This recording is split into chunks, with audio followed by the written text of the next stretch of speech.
श्रीगणेशाय नमः। ॐ जपाकुसुमसङ्काशं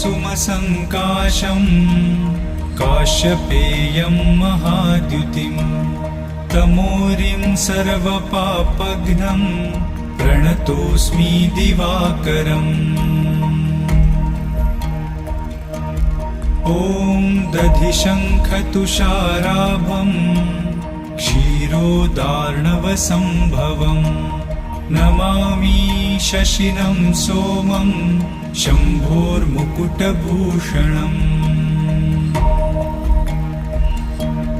ॐ धरणीगर्भसम्भूतं विद्युत्कान्तिसमप्रभम् कुमारं शक्तिहस्तं च मङ्गलं